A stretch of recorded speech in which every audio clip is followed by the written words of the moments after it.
Bathabile Moreki. I'm originally from the Free State, Qwaqwa, in the homelands. And I came to Johannesburg to further my studies for high school. I was in Bramley, next to Alexander. And for my tertiary education, I also went to the former Wits Technikon, which is now the University of Johannesburg.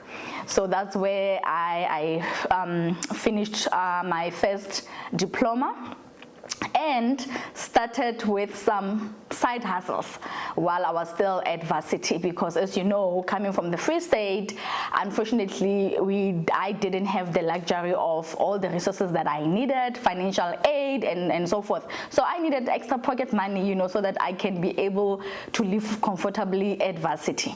So I made a lot of friends at school. I was at the residence and I was active because I ended up being the chairperson of the house committee, and I also became the administrator for our Student Representative Council, the SRCs. Yeah, so Joburg has been good for me up until I came and settled in Pretoria due to my corporate work. So I worked in private sector at first, and I also moved to work in government. Hence, I settled here in Pretoria before I opened my formal business.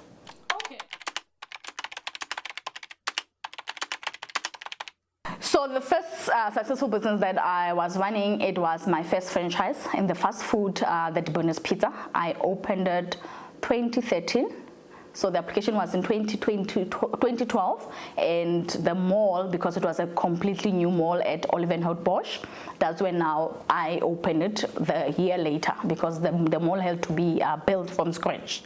It was not an existing center.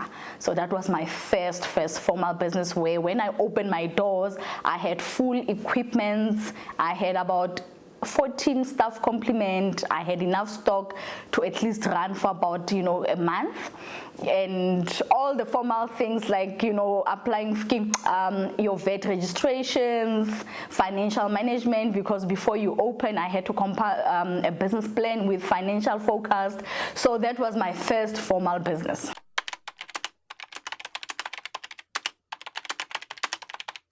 Honest, one thing that I think helped me, you know, hustling, because I started hustling when, okay, by then I didn't know that I was hustling, when I was staying with my grandparents in the Free State, Kronstadt. Then my grandfather was a priest, and then he used to go to the farms, bring peanuts and milk. Then we were asked to sell. So I didn't like it, I didn't enjoy it, I didn't know that it's side hustle or it's a business. Then fast forward, I come to school now, I'm like, I need to survive, I need to sell something. That's when I started now selling, you know, your linen, your perfumes, this and that. So when I opened my first business, it was not, to be honest, on connection. I was literally, that's what happened. You know, that's why when I tell people, sometimes it's not about these brilliant ideas, you know, just take a leap of faith and do it. So I was visiting my brother, and then I was driving from church. Then I saw some lady, you know, a white lady putting in a shopping center board. You know, those ones that we're looking for tenants, or the mall is nearly complete with tenants, something like that. Then I stopped out of curiosity. I'm a very curious person. I want to know. If you want to go, okay, what's happening? I'm like that. So I'm a very curious person. So I saw this lady. I'm like, and then I asked her, okay, what's happening? And she was nice. Like, no, we're going to open a mall in a few months' time. So we are looking for tenants. I'm the lease manager. I'm like, okay, you're looking for tenants. I want to have a business. I love business. I was in corporate, but you know, the edge that I always was side hustling. And I thought, maybe I want to go into business full time. But I was scared, like anybody, you know, salary, the benefits, you know, I was with the government, guys. I had a nice job with government, I don't want to lie. So I was like, no, man, I can't go into full time. And I was already a parent by then. I had a baby, like maybe she was about 1 year old. So like, I can't risk my job. But when I met this lady, I think Liana, how she was interacting with me, you know, she's like, no, you know what, we are looking for tenants, don't, like, you know. And it came to this thing of, Rahman, I heard about fish and chips. Remember that fish and chips that was popular about 10 years ago? And then I was like, okay, maybe I can have these fish and chips here.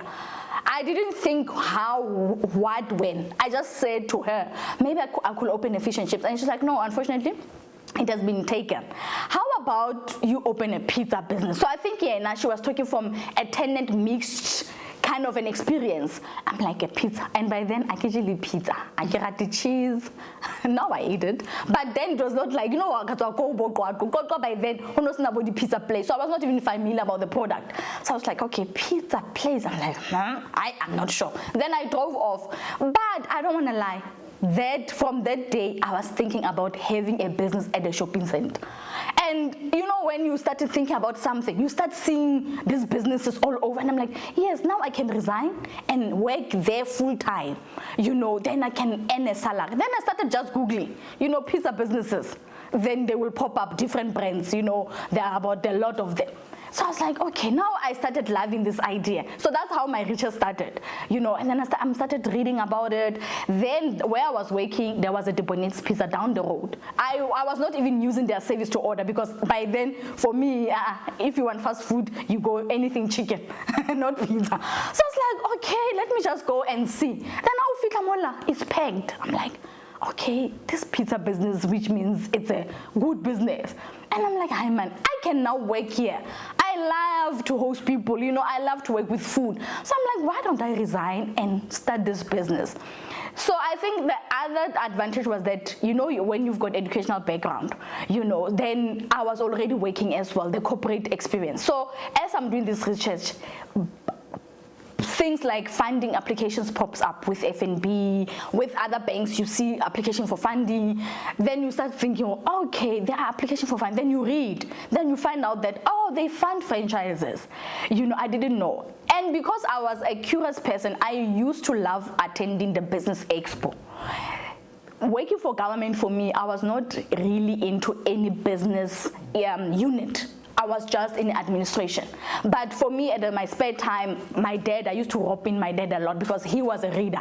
Then I told him about the idea, and he used to be that person that he was good with knowing things. So somebody with a lot of knowledge. Like even with my brother, when he wanted to study further, my brother wanted to be a lawyer. And he was like to him, why don't you do IT? And IT suits my brother's personality. He loves gadgets. He's a quiet person, doesn't like to work with people. So it was a perfect fit. Even for me, when I wanted to study further, I thought I wanted to be also in IT because I'm a science student. My brother's doing IT. I'm like, he can get me a job or he can help me with assignments. And my father will say to me, look into tourism space. That's you. And that's where I went. So I always share things with him because he used to be such a reader. So when I went home and told my parents to say, man, I think I want to do this business at Dibonaire's. My mother, we used to love money because she used to be that person that can start any business. She was a hustler. So they loved the idea for me to say, no, it's not a bad idea. I'm like, no, I'll have to resign. Yes, you can work at your business, it can pay you. So I thought, man, if I can get a salary, because that was the only thing that was keeping me, because I'm like, I cannot be in Joburg and not have a salary. If it's a business, it needs to be something that can also afford to pay me a salary. So that's how the whole idea started. I shared with my family and then we started doing the research. So my dad will read for me. He loves to read it. Go to the library. Then how we end up with a franchise. I thought, with a franchise, as I was reading, I saw that it has this, a lot of support. The brand, because you're using their name. So that's what made me to say, I've never started my own business that is formal. I feel that, as I'm looking at myself, because you need to be honest to say, what abilities do you have? What are your skills? So I thought, let me start something formal that it has support, that I can go in and somebody be showing me how to do things. So that's where I settled with the franchise. So I was like, okay, in the food anyway, I love hospitality. That's what I studied. Let me take something that at least I've got some information about it. So I could just summarize to say, I think my hustling, things that I was doing and my corporate educational background and my support from my dad helping with the research. So that's how I could put in my business plans and also go into the business expos. That's where I met the National Empowerment Fund. I needed over 2 million to set up the whole business. And with the franchise model, it needs you to have 50% unencumbered cash, which means that one that is not loaned by the bank. Then when I met with the National Empowerment Fund, they said, unfortunately, they don't make the rules for other businesses, you know. And I didn't know much. Why would they want a 50%? They said, no, just to lower the risk, to make the business run better. And sometimes you feel like, man, it's unfair.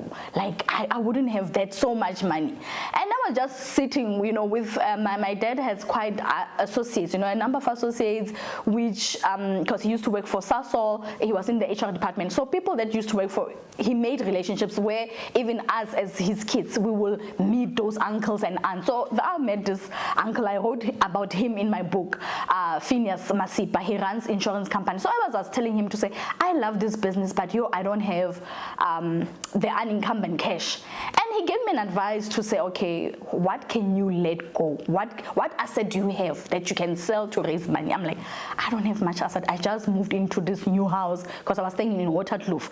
So it was like a brand new house. I've been there for less than a year. And I've got pension funds, you know, like I'm just showing, okay, I've got pension funds, but now leaving my work, you know, like you're not sure. And it's like, you know what, unfortunately, if you want something, you cannot have everything. You need to risk something to gain something, you know. And I was like, no, this crash is so perfect. My daughter walks to crash. Even if when I'm not there, my helper can pick her up. It's next to a shopping center, closer to the airport because I used to travel a lot. Like it was such a perfect neighborhood. And he's like, okay, I see the crash part at the neighborhood. Do you think people who owns houses in other areas, don't they find their houses perfect? You're gonna find another perfect house if you decide to sell this house. And I was like, man, he makes a point. You know, he makes. I felt that, you know what, yes, it was quite a risk, and he shared with me to say how he started his insurance company. He's doing so well, and it's like that's what I did. I downgraded my lifestyle. I had to move into a very small. You know, he used to be a CEO for these big insurance companies. He had to now scale down with a wife and the kids. She's like, at least when I don't even have, you know, a lot of responsibilities. So imagine me after a number of years working, then I had to change my lifestyle to start my business. So if you really don't want to do this, you just need to let go of something. That's when I sold my house. So that's how I raised my unincumbent cash, and I also cashed out my pension fund. I think I had some credit cards that I used. My parents helped me a bit. So I downgraded my car. Literally, I put everything that I had. By the time I opened doors, I didn't even have a place to stay. My brother had to accommodate me for about 6 months. I stayed with my brother. I was not buying groceries. You have just given me shivers. Like it's gone down my spine, and That's how I literally. I didn't have anything. I'm in Nothing. awe. All right, don't cry. I can see the tears in your eyes. Yeah, it's amazing what you've done, Bathabile. And then tell me.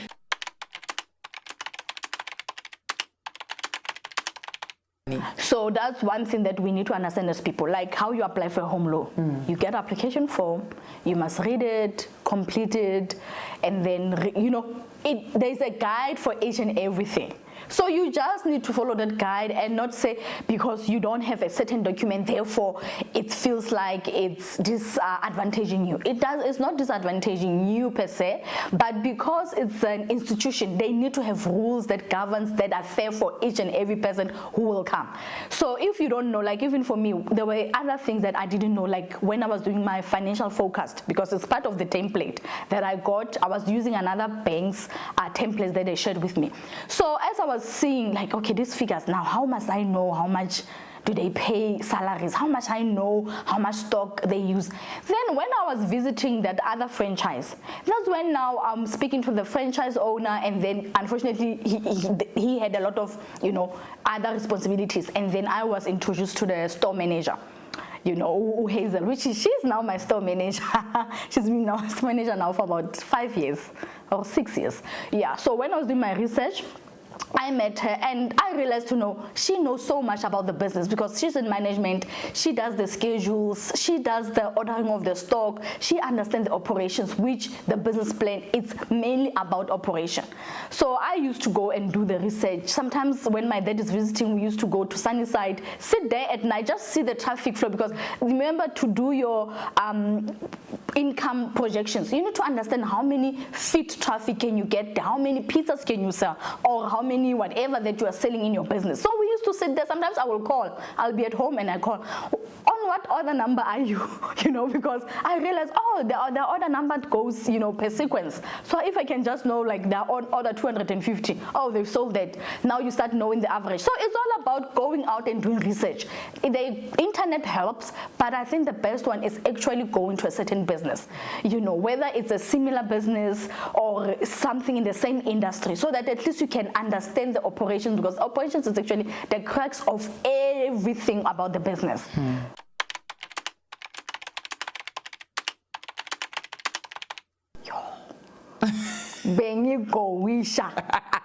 People always say franchising is an easy business. Like everything was, when a phone will be ringing, the supplier wants you. Head office is here, they want you. The employees are also new, they want you. Like, it was like I must cut myself into different pieces. You must go to City of Council to apply for a health certificate. And remember, as you're doing the business plan, other things, unfortunately, you cannot be over prepared. Even for a franchise, they will give you a file. But let's be honest, we don't read each and every page. Because in the process, you are also having to do other stuff. You are overwhelmed, you're starting a business. So imagine starting now a standalone business. So even with a franchise, I was overwhelmed. Imagine, I'm not working, I'm full-time now. But you are in the middle of a training. If you are in there, you get an application form, you must apply for bakery with this so-and-so business, this big business. Their credit application, this big. You must be reading, signing. Sometimes you don't just read, you just sign. Then you must go apply for, merchant speed points. You must go to get the bike's certificate for roadworthy license discs. You must hire people. You must sit in those interviews. You must find an HR person who can help you. You've gotten all this guide, but to implement, because remember with the small businesses, it's not like with your first small businesses, you'll have 10 employees doing all the all your strategic things that you need to do for the business. You cannot immediately have everybody doing things for you. You need to be there doing things for yourself. Yes, you've got an accountant, but they want information from you. NEF helped me to get even an accountant when they found on you, because they feel that they cannot just give you money and the next thing they don't help you to understand how that money works, how you account for that money and all that, because remember, it's the money that needs to be retained. The accountant couldn't get hold of me for about 2 months. Even he told me that, I thought you ran away. I thought the business never even opened. Because he will call, and remember, I'm in the fast food. I'm working in the kitchen. I'm still busy training the team. I'm still also on my own training. So it was a nightmare. Like during the day, I'm up. I'll get to the business before 7. But I promise you, I'll tell myself, okay, maybe at around 1, I'm the boss, I can go home. No, it never happened. It never. Maybe for about 6 months, I was opening, closing. And remember, we close at night. Like 9, but you leave there at 11 because cash up is a nightmare. Weekend, you close at 9, you leave there midnight. There was a time where you were leaving at 1 a.m. because the cash up is not balancing. It's a mess. The system sometimes with, load shedding, because that's when I started. Load shedding was still starting then in 2013. Then there's load shedding, then the computer doesn't work properly. You need to wait for them to restart. You've got your whatever that can still make the computer to last for an hour. But now USP must wait for the computer to restart. You're waiting there, and catch up if you don't do it. It's going to be a nightmare for you to open the following day. So you need to finish. So it was such, and then now you must order stock, account for that stock, do your reports. Maybe I started doing my financial reports on my 3rd month when the accountant literally, Derek Van Zyl, drove from his office to Olivenhout to look for me. That is so funny. It's like, that is so funny. He had to come and find you because you became a legend, a myth that no one knew. They've given this girl money, but where is she? That is so funny. Yeah, the challenges were a lot. Firstly, it was with electricity, even now. So with electricity, then I went back to NEF, and then we got money to buy the generator. you know, so I had to get additional funds to buy the generator. So we thought after the generator, things will be smooth. Forgetting that Olivenhout-Bosch is not your normal load shedding. It's load shedding plus all the illegal connectivities, over use of the infrastructure. It's a lot. So it's not just a normal load shedding where after 2 hours it comes back. And it's not per section. Sometimes it's the entire area. So now we can't deliver the food. It's too dark. Remember, we used bikes. Now you invested getting more money to buy a generator. So now you cannot even make more income. Not even more income, just basic income. Now remember, my loan went up because of an extra. Now the business can't cope anymore. There's too much pressure with the business because of this. Then you are like, okay, load shedding, okay, it's getting sorted. Nyana. Strikes because of housing.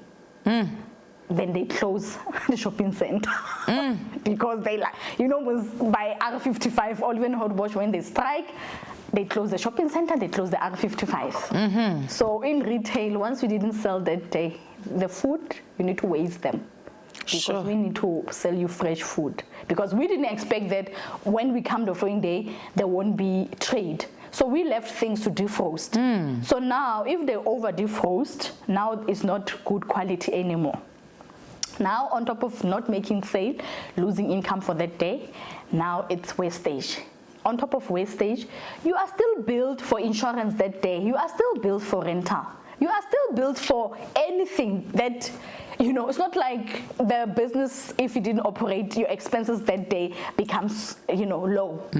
So the financial pressure now of that business, because yes, we did the business plan, we saw the figures, yes, you know that it won't be exactly that, but mine were just now out of, like, it was one of those, like, it was too much. Abnormal. It was abnormal. Then you're like, okay, no, things that are becoming okay. Then we have robberies. Yes, the insurance will pay some of those unforeseen circumstances. But remember, once the community knows that people were at Dubonais, they got robbed inside the shop. No one wants to go there. Nobody wants to go there now. Like, yeah, they took the cell phone of the people. Like, you know. So I end up now, you are running a business, but you are also running challenges. Because those challenges comes with administration that takes you away from the operation of the business. It was too much. It was a lot.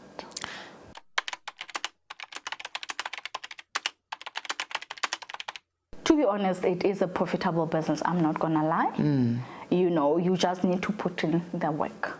Like most of other businesses, it's not like other businesses are easy. You know, a lot of businesses are still difficult as well. So it is a profitable business because of the model of the business, the margins as well. You know, their margins are good.